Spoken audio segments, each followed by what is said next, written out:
Hola, ¿cómo les va? Eh, Me presento de nuevo. Soy Samuel, soy el profe Samuel Rivera. Y les voy a dar a partir de ahora, aparentemente, fisiopatología.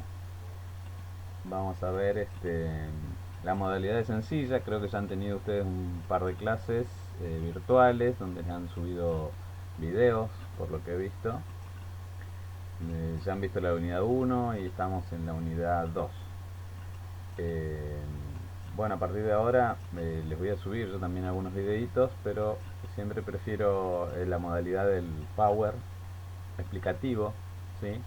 Ustedes igual guíense por la bibliografía que les dieron. Eh, yo se las simplifico igual un poco más acá en el PowerPoint. Les voy a dar las patologías, lo esencial de cada patología, ¿sí? Que son la definición, un poquito de fisiopatología, los signos y síntomas y las medicaciones más utilizadas, ¿sí? Eh, Cualquier duda o consulta seguimos como estamos haciendo hasta ahora a través del chat del IPSA de la plataforma y si no en el mail, ¿sí? Que es samuelipsa@gmail.com. Bien, vamos a empezar con el tema que son las enfermedades tiroideas, ¿sí? La modalidad que, como les expliqué, las patologías van a ser siempre las mismas, ¿sí? Es la etiología, un poquito de fisiopatología, signos y síntomas, el tratamiento, vamos a ver también algunos estudios diagnósticos, ¿sí? Pero lo que más nos compete por ahí es la medicación que se utiliza, ¿sí? Bien. ¿Qué son las enfermedades tiroideas? Es la alteración de la producción o utilización de las hormonas tiroideas, que se abrevia HT, afecta a los principales sistemas corporales, ¿sí? Recordemos cuál es la función de la hormona tiroidea. La función de las hormonas tiroideas, que son la T3 y la T4, ¿sí? Regulan el metabolismo del organismo, ¿sí? Aparte de regular, regulan también la sensibilidad de otras hormonas, ¿sí? Absorción de calcio, síntesis de proteínas y demás. Ahora las vamos a ir viendo a medida que veamos un poquito de patología, ¿sí? Pero recuerden lo que han visto en anatomía. En el adulto, los cambios de la hormona tiroidea afectan fundamentalmente al metabolismo y a las funciones cardiovascular, digestiva y neuromuscular. Así que fíjense en la importancia, ¿sí? De la patología tiroidea. Los trastornos tiroideos, tanto el hipertiroidismo como el hipotiroidismo, que ahora vamos a ver qué son, se encuentran entre los trastornos endocrinos más frecuentes. Vamos a empezar con el hipertiroidismo, también denominado tirotoxicosis. Es un trastorno causado por una secreción excesiva de la hormona, ¿sí? Debido a que el principal efecto de la hormona tiroidea es el aumento del metabolismo. El hipertiroidismo afecta a los principales sistemas corporales. Entonces, cuando tenemos un aumento de la hormona tiroidea, estamos hablando de hipertiroidismo, ¿sí?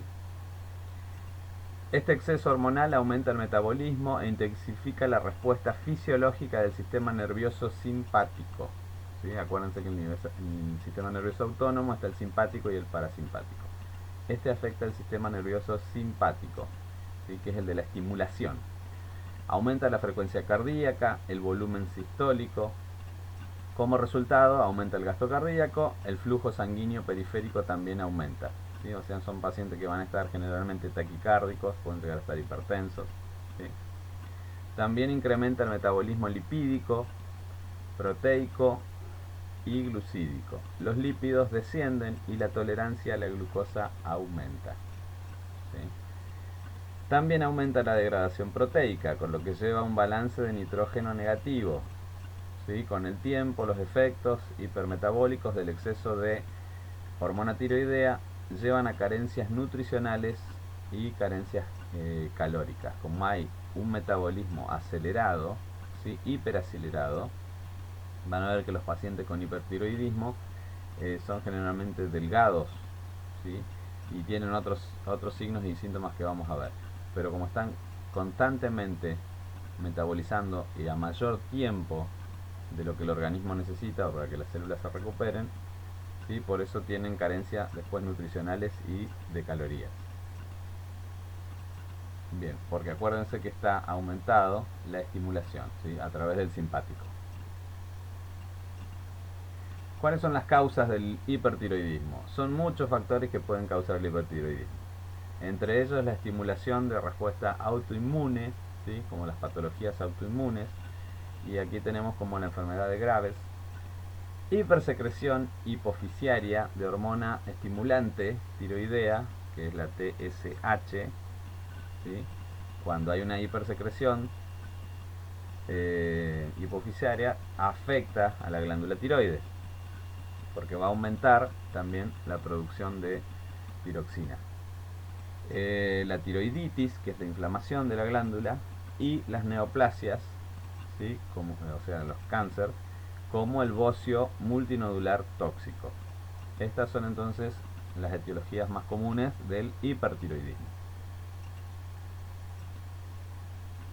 Fíjense, acá tenemos las manifestaciones clínicas o los signos y síntomas que produce el hipertiroidismo. Produce a nivel endocrino, puede producir el bocio, ¿sí? Que es el agrandamiento excesivo de la glándula tiroides, ¿sí?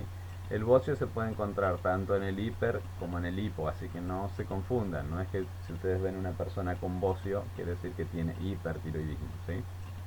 Después vamos a ver bien. Acuérdense que está todo el metabolismo muy acelerado. Entonces tenemos a nivel endocrino, puede haber bocio, a nivel neurológico van a haber temblores en las manos. Un paciente hipertiroideo suele tener temblor fino en las manos. Va a estar nervioso, va a sufrir insomnio, va a tener inestabilidad emocional, como cambios de humor, irritabilidad, ¿sí? Y hay aumento de los reflejos que se llama hiperreflexia, ¿sí? Si ustedes miden los reflejos rotulianos o cualquier otro reflejo, van a ver que están aumentados. A nivel respiratorio puede tener taquipnea, que es el aumento de la frecuencia respiratoria, o disnea. A nivel sensitivo puede tener visión borrosa, fotofobia, que es la molestia a la luz, ¿sí? Lagrimeo, o puede tener exoftalmo, que en la enfermedad de Graves se ve el exoftalmo, que es los ojos saltones, ¿sí? A nivel cardiovascular va a haber hipertensión, taquicardia, arritmia, palpitaciones. A nivel digestivo puede tener náuseas, vómitos y mayormente, mejor dicho, diarrea, ¿sí? O dolor abdominal. Acuérdense que el metabolismo digestivo también está acelerado, ¿sí? Todo el tránsito intestinal y demás. A nivel reproductivo puede haber amenorrea en mujeres, que es la ausencia de la menstruación, disminución de la fertilidad, disminución de la libido en el hombre y la impotencia en el hombre. A nivel osteoartromuscular va a haber atrofia muscular progresiva, ¿sí? Al haber un hipercatabolismo, ¿sí? Van consumiendo también, acuérdense que tenemos el metabolismo acelerado de las proteínas, ¿sí? Entonces va a disminuir la masa muscular. Va a haber astenia, va a haber fatiga. A nivel tegumentario, el vello se pone más fino y la piel va a estar húmeda y enrojecida. Dentro de los procesos metabólicos va a haber hipertermia, ¿sí? Que es el aumento de la temperatura, fiebre, diaforesis. El paciente va a sentir hambre constantemente. A pesar de que come mucho, va a tener pérdida de peso. Y sí, y va a haber déficit de volumen de líquidos, puede haber deshidratación. Todo esto son las manifestaciones clínicas del hipertiroidismo. Puede tener algunas, la mayoría o todas, ¿sí?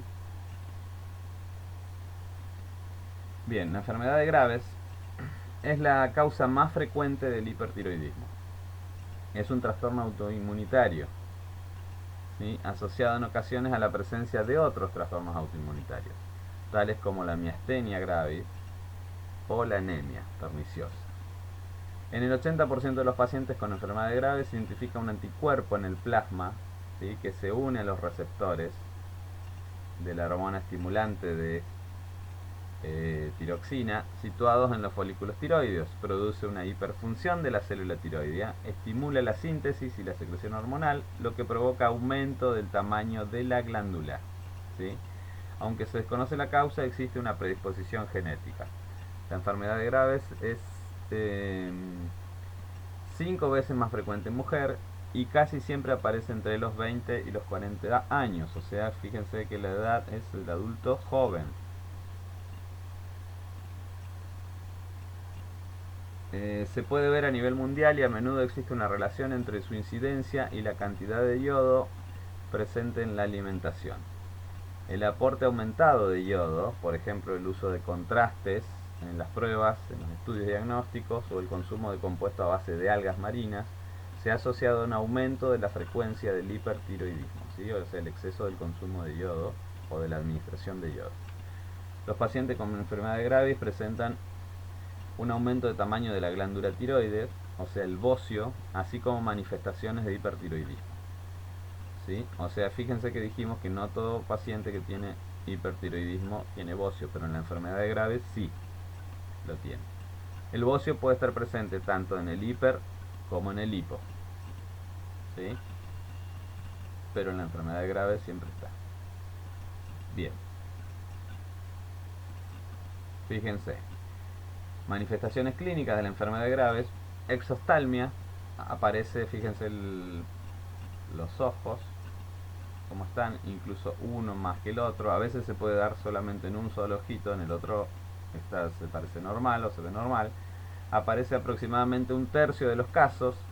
La protrusión de los globos oculares o exoftalmos, así se llaman, es el resultado de acumulación de subproductos de la inflamación en el tejido retroorbitario, o sea, atrás del ojo.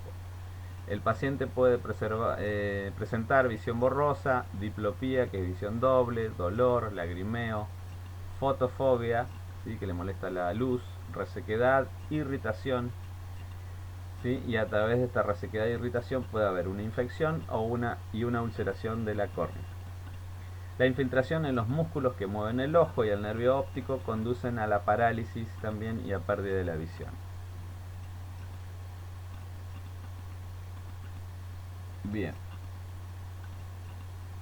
Fíjense que también hay, aparte de la exoftalmia, mixedema pretibial, ¿sí? Son placas y nódulos que aparecen bilateralmente, o sea, en ambas piernas, en la superficie dorsal del pie, en la tibia. Estas placas son edematosas, ¿sí? Edematosas quiere decir inflamación, inflamadas, eritematosas, o sea, de coloración rojiza, y en ocasiones hiperpigmentadas, ¿sí? O sea, cambia la coloración de la piel, no es una coloración normal, ¿sí? Ese es el mixedema pretibial. Puede haber cansancio, insomnio, trastornos menstruales, ¿sí? Que oscilan desde la disminución de flujo hasta la amenorrea, o sea, la ausencia de menstruación. Y los pacientes ancianos pueden presentar fibrilación auricular, angina de pecho o insuficiencia cardíaca congestiva, o sea, trastornos graves cardíacos.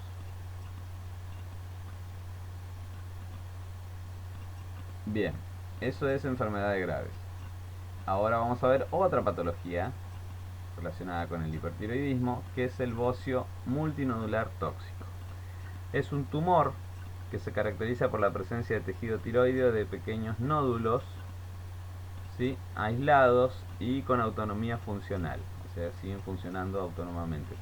Segregan cantidades excesivas de hormona tiroidea.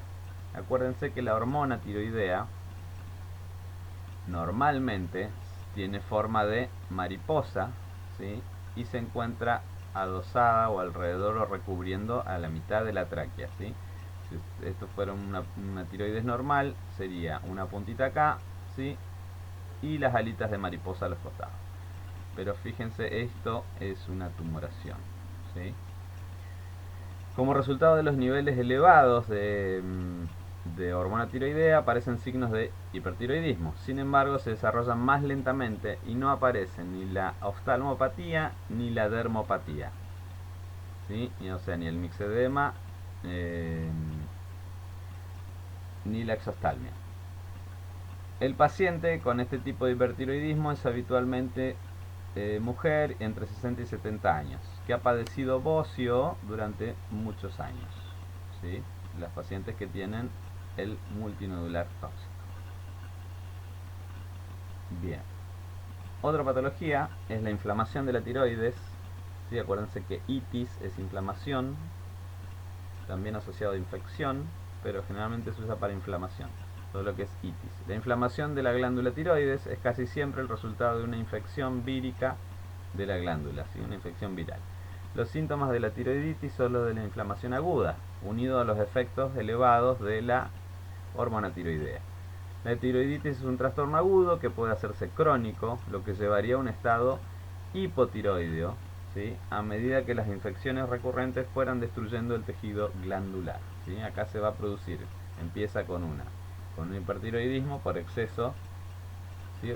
Elevado de hormona tiroidea, pero después si la glándula se deforma, ¿sí? Tiene infecciones recurrentes, puede destruir el tejido y va a causar el efecto contrario, hipotiroidismo. La crisis tiroidea, es otra patología relacionada con el hipertiroidismo, es también llamada la tormenta tiroidea o crisis tiroidea. Es un estado de hipertiroidismo extremo, poco frecuente hoy en día, porque gracias al método diagnóstico, a la medicación, pero cuando aparece los efectos suelen ser en individuos con hipertiroidismo sin tratar, generalmente con enfermedades graves. O individuos con hipertiroidismo que han sufrido una sobrecarga como una infección, un traumatismo, una cetoacidosis diabética sin tratar o manipulación de la glándula tiroides durante una intervención quirúrgica. ¿Sí? Fíjense, la crisis tiroidea es un proceso que pone en peligro la vida, ¿sí? Es una urgencia.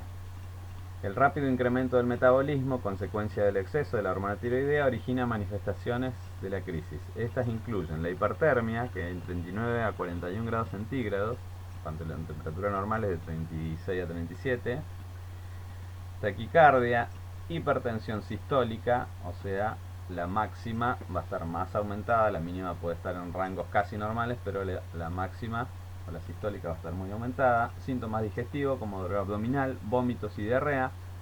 Son frecuentes la agitación, inquietud, los temblores que evolucionan hacia confusión, psicosis, delirios y crisis convulsivas. ¿Sí? Estos ya son trastornos a nivel del sistema nervioso central. ¿Sí? La mortalidad de la crisis tiroidea es elevada y la rápida instauración del tratamiento es fundamental para conservar la vida. Este incluye medidas físicas antitérmicas, evitando la aspirina, ¿sí? Que eleva la hormona tiroidea libre, el restablecimiento de los líquidos, la glucosa, los electrolitos, el alivio de la dificultad respiratoria, la estabilización de la función cardiovascular y la reducción de la síntesis y secreción de hormona tiroidea, ¿sí? O sea, hay que corregir primero y principalmente la causa, que es la síntesis y secreción de hormona tiroidea, y después todos los signos y síntomas que aparezcan, o sea que se realiza un tratamiento sintomático. Bien. ¿Cuáles son los tratamientos que se utilizan para tratar el hipertiroidismo? Dado que la glándula tiroides capta cualquier forma de yodo, el yodo radioactivo I-131 se concentra en la glándula tiroides y daña o destruye las células tiroideas, con lo que se reduce la producción de la hormona tiroidea. El radioyodo se administra por vía oral, ¿sí? Entonces generalmente los resultados se observan entre 6 y 8 semanas, o sea 2 meses. En la mayoría de los casos el paciente no requiere hospitalización durante el tratamiento ni precauciones especiales por la radiación. Este tipo de tratamiento está contraindicado en embarazadas, ya que el yodo radioactivo atraviesa la barrera placentaria y puede tener efectos adversos en el desarrollo fetal, en la glándula tiroides. Debido a que no es fácil de controlar la cantidad de glándula destruida, porque acuérdense que acá daña y destruye las células, el paciente puede desarrollar hipotiroidismo, o sea, lo contrario a la patología que teníamos, y precisar tratamiento sustitutivo de hormona tiroidea durante toda la vida. O sea, va a tener que tomar después T3 o T4, o ambas. Entre las reacciones adversas se encuentra la tiroiditis, ¿sí? La inflamación, la inestabilidad cardíaca debido a la liberación de la hormona tiroidea almacenada en la glándula. Ese es el tratamiento con yodo radioactivo. Tratamiento farmacológico. De fuentes de yodo se pueden utilizar la solución de yodo o el yoduro o el yodurado yoduro potásico, ¿sí? La administración de altas dosis de yodo durante corto periodo de tiempo inhibe la síntesis y la liberación de hormona tiroidea. El yodo también disminuye la vascularización del tiroides hiperplásico, ¿sí? O sea, el agrandamiento, antes de la cirugía, y acelera el efecto de otros fármacos antitiroideos que reducen la producción hormonal natural. Se utiliza también el yoduro potásico en la crisis tiroidea. Es útil para proteger el tiroides, dicen, urgencias por radiación, ya que bloquea la captación de radioyodo presente en la lluvia radioactiva. O sea, fíjense que tiene múltiples usos el yoduro potásico.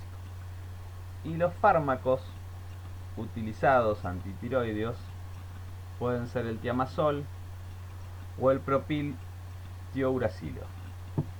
El más utilizado por ahí es el tiamazol.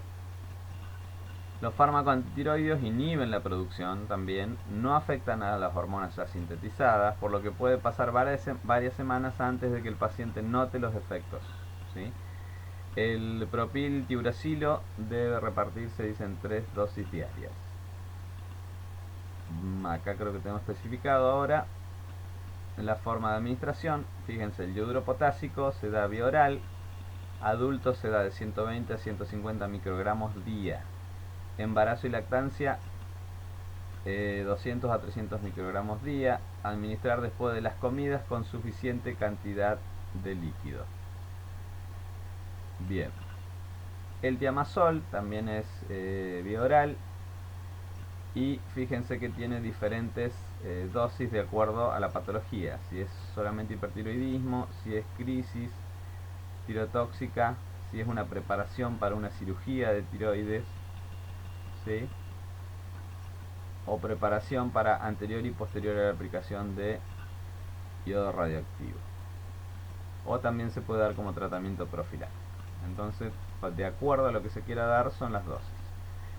En adultos y adolescentes de 12 a 17 años se da una dosis inicial de 15 a 60 miligramos divididas en 3 tomas diarias, ¿sí? En un estado eutiroideo, o sea, casi normal de la tiroides. Después, reducir la dosis de mantenimiento hasta 5 a 15 miligramos por día. También se puede dar en niños de 3 a 11 años, pero la dosis es mucho menor, 0,4 gramos por kilo día, también dividido en 3 tomas diarias, ¿sí? Para dosis de mantenimiento nada más que media de la dosis inicial. En las crisis tirotóxicas se da una carga inicial de 30 miligramos, ¿sí? Seguido de 30 miligramos cada 4 o 6 horas. Se puede administrar por intubación si el paciente está internado y con sonda nasogástrica, por sonda nasogástrica, ¿sí? Fíjense que son 30 miligramos cada 4 o 6 horas. En el hipertiroidismo eran de 15 a 60, pero en 24 horas. Bien, preparación para la tiroidectomía, que es la cirugía de extracción o de extirpación de la tiroides en pacientes con hipertiroidismo, las mismas dosis que para el tratamiento de hipertiroidismo, ¿sí?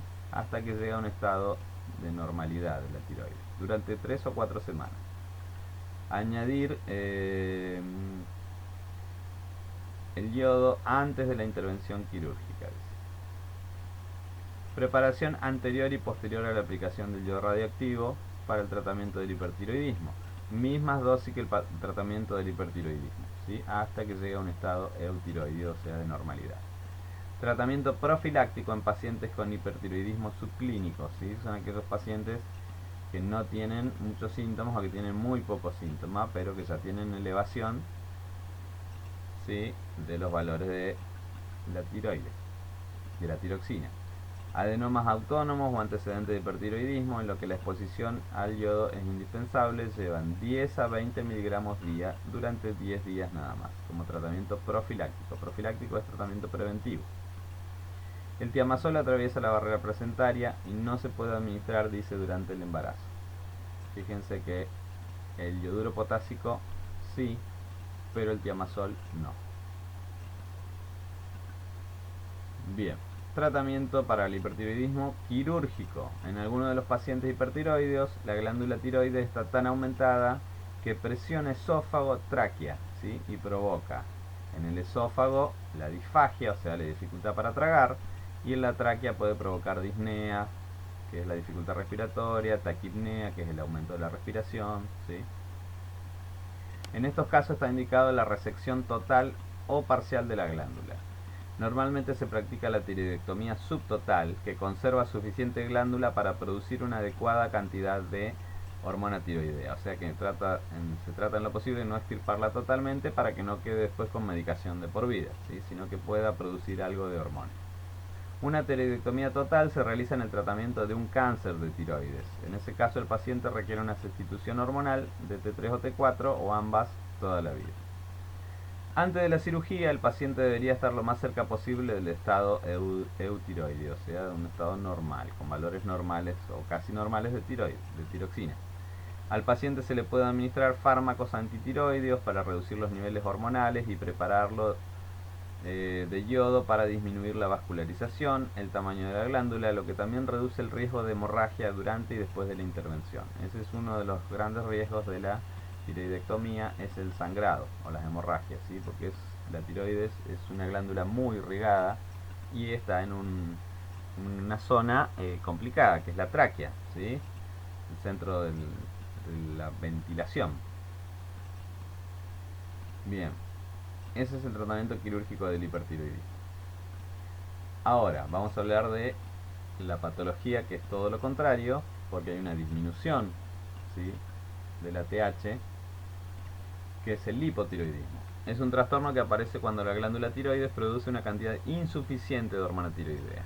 Debido a la disminución de los niveles de hormona tiroidea, se reduce el metabolismo y la producción de calor. El hipotiroidismo afecta a todos los sistemas corporales también, a lo mismo que el hipo también.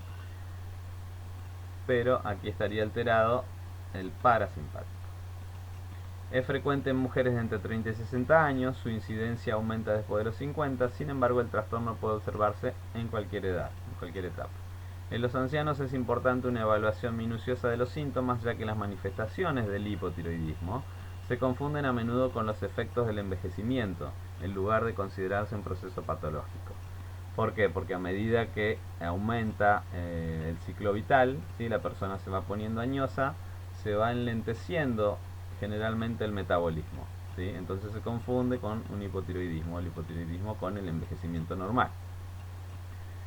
El estado hipotiroideo de los adultos se denomina en ocasiones mixedema. Este término refleja la presencia característica de edema sin fobia en tejido conectivo, dice, de todo el cuerpo. El edema es la consecuencia de la retención de líquidos en los depósitos de mucoproteína de los espacios intersticiales, o sea, en el intersticio. La cara de un paciente con mixedema aparece hinchada, la lengua aumentada de tamaño y la voz es ronca y áspera. Esta es una característica del paciente hipotiroideo, ¿sí? La voz ronca y áspera, como si fuera la voz de un fumador crónico que vive con bronquitis crónica, ¿sí? Es similar. Cuando disminuye la producción de hormona tiroidea, la glándula tiroides se agranda, ¿sí?, en un intento de aumentar la producción hormonal y compensarlo, ¿sí? Entonces aquí aparece el bocio, ¿sí?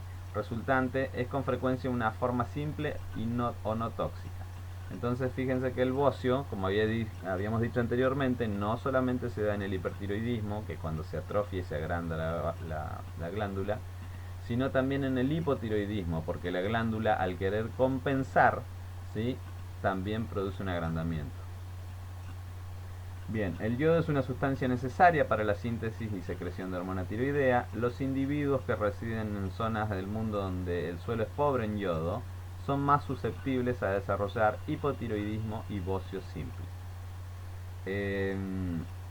Nosotros somos una zona donde la sal, ¿sí?, viene yodada, ¿sí? ¿Por qué? Porque no consumimos el yodo que necesitamos en su totalidad. Entonces se le agrega yodo a la sal. Ustedes van a ver que si leen en la sal va a decir sal yodada. Bien. ¿Cómo se clasifica el hipotiroidismo? Puede ser primario o puede ser secundario. Bien, primario es lo más habitual y puede ser consecuencia de varios factores: defectos congénitos de la glándula, pérdida de tejido tiroideo secundario a un tratamiento de hipertiroidismo con cirugía o radiación. O sea, supongamos que el paciente tenía hipertiroidismo, a causa del tratamiento queda hipotiroideo. Fármacos antitiroideos, ¿sí? Cuando se administra farmacoterapia también para el hipertiroidismo, podemos pasar al otro extremo de hipotiroidismo por una inflamación de la tiroides o una deficiencia endémica de yodo, ¿sí? No consumimos el yodo necesario, la glándula se atrofia y deja de producir. O puede ser un hipotiroidismo secundario, es el resultado de carencia de la TSH, ¿sí?, de la hormona hipofisiaria que estimula a la tiroides, o de una resistencia periférica de las hormonas tiroideas, ¿sí? Esto es inmunológico. Bien, estos son los signos y síntomas del hipotiroidismo, ¿sí? Fíjense, endocrino puede haber bocio, neurológicos hay parestesias en manos y pies, ¿sí? La parestesia es la pérdida de sensibilidad o cosquilleo o hormigueo en las manos y los pies, letargo, ¿sí? Somnolencia es el sueño, letargo es el sueño, pero te despertás por periodos y volvés a dormirte, confusión, disminución de los reflejos, habla lenta, deterioro de la memoria, a nivel sensitivo hay edema periorbitario, cardiovascular hay hipotensión, bradicardia, arritmias, anemia, cardiomegalia, que es el agrandamiento del corazón. A nivel digestivo hay estreñimiento. Fíjense que todos los signos y síntomas que estamos viendo hasta ahora son lo contrario a un hipertiroidismo. A nivel respiratorio puede haber derrame pleural, ¿sí?, que es el líquido que se junta entre el pulmón y la pleura. A nivel reproductivo puede haber menorragia en mujeres, infertilidad en mujeres, disminución de la libido en hombres. Acá se parecen los síntomas. A nivel tegumentario hay caída del cabello, uñas quebradizas, piel seca y áspera, edema sin fobia. A nivel osteoartromuscular hay rigidez, hay astenia y hay fatiga. Dentro de los procesos metabólicos hay hipotermia, que es lo contrario a la hipertermia, hay anorexia, o sea, falta de apetito, aumento de peso. A pesar de que hay falta de apetito, hay aumento de peso porque el metabolismo está mucho más lento, ¿sí? Entonces tarda más todo en absorberse, ¿sí? Edema generalizado puede haber. Bien, esas son las manifestaciones clínicas del hipotiroidismo. Patologías relacionadas con el hipotiroidismo: la tiroiditis de Hashimoto. Es la causa más frecuente de bocio y de hipotiroidismo primario en niños y adultos. Es un trastorno autoinmune. Se desarrollan anticuerpos que destruyen el tejido tiroideo. Acuérdense que todas las enfermedades autoinmunes desarrollan anticuerpos contra determinados tejidos, ¿sí? El tejido funcional tiroideo se sustituye por tejido fibroso. Tejido fibroso se produce cuando hay un daño o lesión, ¿sí?, en un tejido. El tejido fibroso es tejido cicatrizal. Los niveles de hormona tiroidea disminuyen. Además, los niveles de hormona tiroidea en disminución de las primeras fases de la enfermedad obligan a la glándula a aumentar de tamaño para compensar, causando el bocio. Sin embargo, a medida que la enfermedad evoluciona, la glándula tiroides se hace más pequeña después, ¿sí? Es como en los pacientes cirróticos.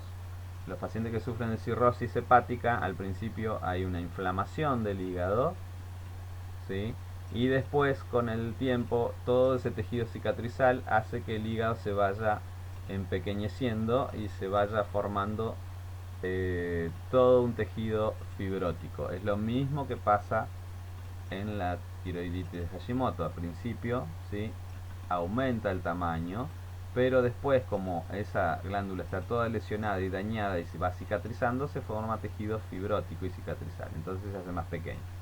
Este trastorno es más frecuente en mujeres y existe una predisposición genética.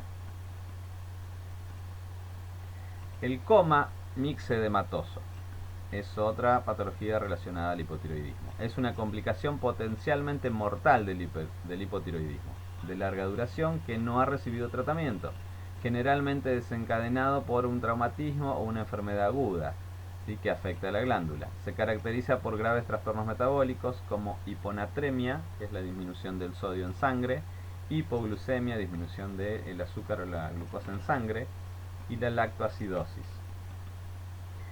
Hipotermia, colapso cardiovascular, deterioro cognitivo y coma. El coma mixedematoso, aunque poco frecuente, aparece más habitual en invierno en mujeres ancianas con hipotiroidismo crónico. Puede desencadenarse por traumatismo, infección, fracaso en la toma de medicamentos de sustitución tiroidea, uso de depresores del sistema nervioso central o la exposición a bajas temperaturas. El tratamiento aborda los factores desencadenantes y las manifestaciones clínicas y consiste en mantener todo el tratamiento de urgencia: vía aérea libre, equilibrio electrolítico, ácido base, el estado cardiovascular, aumentar la temperatura corporal y los niveles de hormona tiroidea. Si no se trata, la mortalidad es elevada. Bien. El tratamiento farmacológico del hipotiroidismo se trata con medicamentos que reemplazan a la hormona tiroidea, ¿sí? Hay preparados tiroideos que son la levotiroxina sódica, la T4, la liotironina sódica, que es la T3, y el Liotrix, que es la mezcla de ambas, T3 y T4, ¿sí? Los preparados tiroideos elevan las concentraciones plasmáticas de hormona tiroidea, lo que aumenta el metabolismo del paciente. Como consecuencia, aumenta el gasto cardíaco, consumo de oxígeno, la temperatura corporal aumenta. La levotiroxina acelera la eliminación de los factores de coagulación, ¿sí?, dependientes de la vitamina K. ¿Sí? Si recuerdan cómo es la cascada de la coagulación, actúan ahí varios factores, ¿sí?, que van enumerados. Actúa el calcio, actúa la vitamina K para poder producir la coagulación.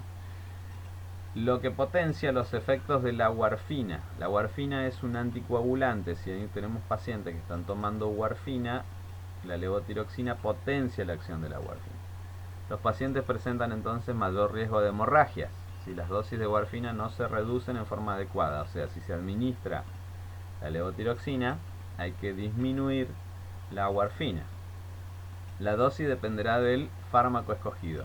Por eso muchas veces se hacen interconsultas en estos casos, por ejemplo, entre los endocrinólogos y el hematólogo, ¿sí?, para ajustar las dosis.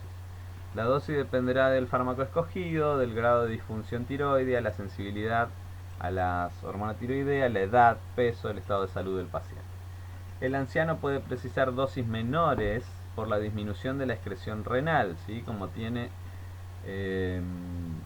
algún tipo, generalmente, de daño mínimo renal, ¿sí?, y puede quedar el fármaco dando vueltas, porque no lo puede eliminar en su totalidad, ¿sí?, entonces puede causar un efecto tóxico. Por eso puede precisar dosis menores. Bien. La levotiroxina sódica, que era la primera droga que aparece, que es la T4, se administra generalmente vía oral, dosis única por la mañana, con el estómago vacío, media hora antes del desayuno. O sea, con, por ejemplo, medio vaso de agua. La litotironina sódica, que es la T3, oral, es una cápsula por día. También debe ser ajustada de acuerdo al cuadro clínico y a la respuesta del paciente. Se sugiere iniciar con dosis bajas e ir aumentándolo cada 7 y 14 días hasta obtener el efecto terapéutico deseado, ¿sí? El Liotrix oral en adultos se da un comprimido día, de preferencia antes del desayuno, durante 1 o 2 semanas. Posteriormente podrá aumentarse a un comprimido diario durante 1 o 2 semanas más, de acuerdo a la respuesta clínica de los datos del laboratorio. La dosis podrá aumentarse o disminuirse, recordando que la dosis final necesaria varía individualmente de paciente a paciente. En niños deberá aumentarse la dosis cada 2 semanas. En pacientes ancianos debe administrarse con advertencia y precauciones, ya que es común la presencia oculta de enfermedades cardiovasculares. En estos casos deben iniciarse tratamiento con dosis bajas. Si se presentan síntomas o se agravan los existentes, deben disminuirse las dosis. En todo tratamiento con estos preparados tiroideos llevan bastante tiempo, ¿sí?, para ajustar la dosis, a veces meses, 6 meses aproximadamente. Entonces estos pacientes se hacen laboratorios cada 15 días o mensuales, ¿sí?, hasta que quedan eutiroideos, ¿sí? El tratamiento quirúrgico: si el paciente con hipotiroidismo presenta bocio, cuyo tamaño puede causar dificultad respiratoria o disfagia, se debe llevar a cabo una tiroidectomía subtotal o total, eso depende, ¿sí? Y después obviamente van a quedar con el tratamiento farmacológico de por vida. Cáncer de tiroides. Los tipos de cáncer, los principales, vamos a ver, son poco frecuentes. El factor de riesgo más repetido es la exposición a la radiación ionizante en la cabeza y cuello durante la infancia. Por ejemplo, muchos adultos de entre 50 y 60 años recibieron durante su infancia tratamientos con rayos X para resfriados, sinusitis, etc. Entre los cánceres más comunes tenemos el carcinoma papilar de tiroides. Es la neoplasia tiroidea maligna más frecuente. Habitualmente se presenta como un único nódulo, aunque puede derivarse del bocio multinodular. La media de la edad del diagnóstico es 42 años. El 70% de los casos se presenta en mujeres. Es la forma de cáncer menos agresiva, pero igualmente metastatiza a los ganglios, o sea, se produce metástasis, o sea que se desparrama, ¿sí?, el cáncer a ganglios linfáticos locales o regionales y a los pulmones. El carcinoma folicular de tiroides, el otro era papilar, este folicular, es la segunda neoplasia tiroidea maligna en frecuencia. La media de edad del diagnóstico es entre 50 y el 75% de los casos también se presenta en mujeres. Esta forma es más agresiva, con posibilidad de invasión vascular y metástasis pulmonar y ósea. El cáncer tiroideo se manifiesta por la presencia de un nódulo sólido, palpable e indoloro, o sea, no duele, en la tiroides. Si no se detecta, el tumor puede crecer y afectar esófago y tráquea, produciendo disfagia o disnea. La mayoría de los pacientes con cáncer tiroideo no presentan elevación de los niveles de hormona tiroidea. Los métodos usados para el diagnóstico son la determinación de las hormonas tiroideas, gammagrafía tiroidea, biopsia de ese nódulo, ¿sí? Obviamente lo primero que se hace en un examen físico es la palpación de la glándula.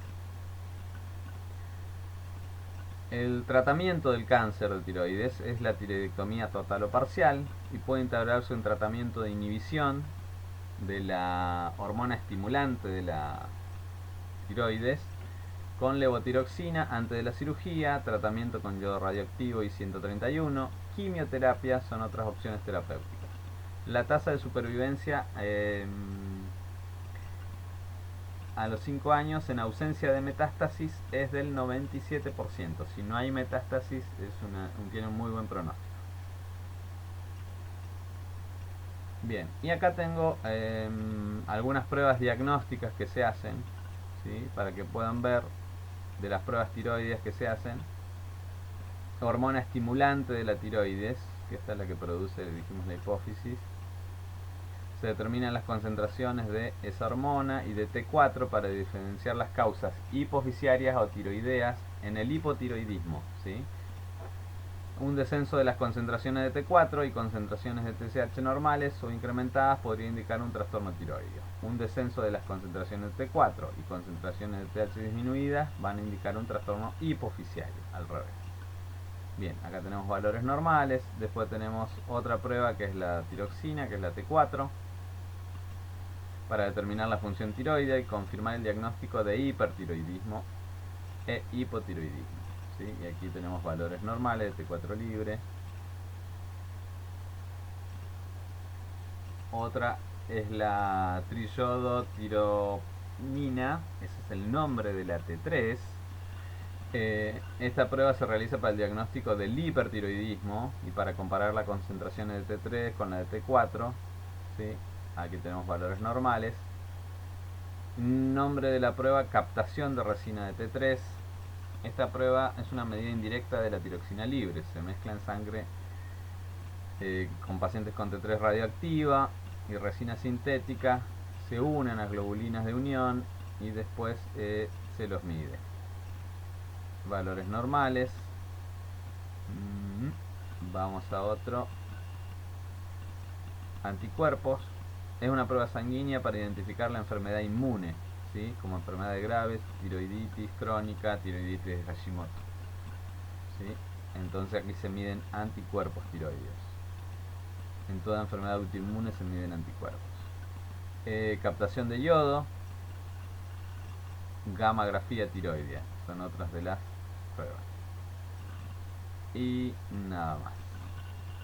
Bueno, así como vimos esta patología tiroidea, ¿sí? Con sus manifestaciones clínicas, un poco de fisiopatología y las drogas que se utilizan, vamos a hacer más o menos el formato de las patologías que quedan ver.